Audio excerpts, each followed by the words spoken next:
नमस्कार मित्रांनो, स्वागत आहे आपल्या YouTube चॅनलवरती।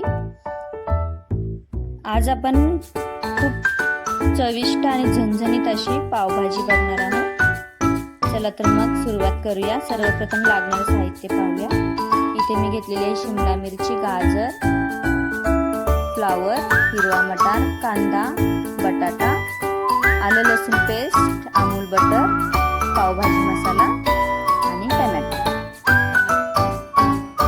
मी भाज्या सगळ्या स्वच्छ धुवून घेतलेल्या आहेत। त्याच्यामध्ये आपण एक छोटंसं बीट टाकले फोडी करून। बीटाने पावभाजीला कलर खूप छान येतो। त्यामध्ये पाणी ऍड करूया।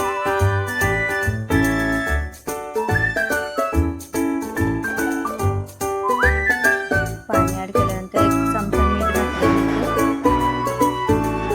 आणि 2 चमचे लाल तिखट घातले। एक 3 शिट्ट्या करून घ्यायच्या आहेत। 3 शिट्ट्या झाल्यानंतर चांगलं मॅश करून घ्यायचं आहे।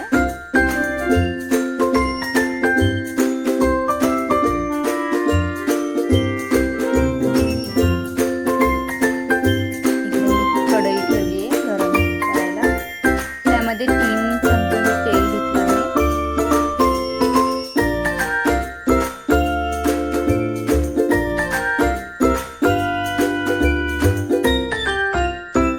तेल छान गरम झाल्यानंतर त्यामध्ये आपण बारीक चिरलेला कांदा घालणार आहोत। कांदा परतून घ्यायचा आहे सोनेरी रंगाचा होईपर्यंत।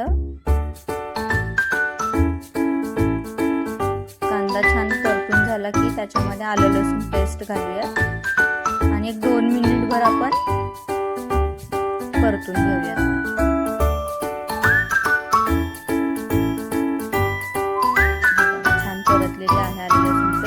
आपण टोमॅटो घालायचा। टोमॅटो घालून टोमॅटो मऊ शिजेपर्यंत आपण हलवून घेऊया।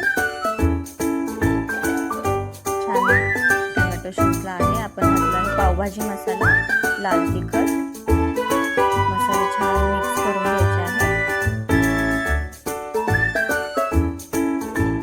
मसाला छान एकजीव झालेला आहे।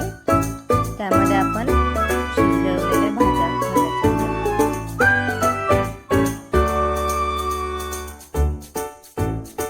छान एकजीव करून मिक्स करून घ्यायचा आहे।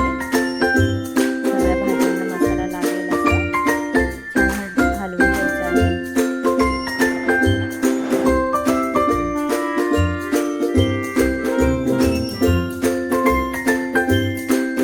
छान हलवून घेतलं आहे। त्याच्यावर मी आता अमूल बटर घालणार आहे।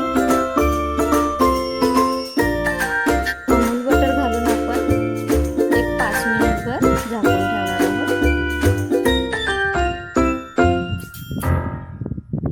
5 मिनिटं झालेले आहेत। हे बघा, भाजी छान उकळलेली आहे आणि छान मस्त ग्रेव्ही झालेली आहे।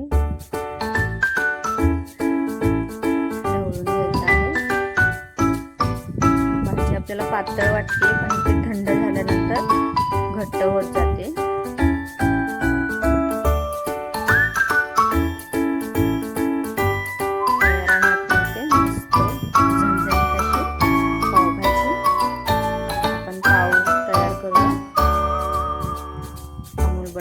पाव भाजून घ्यायचे आहे।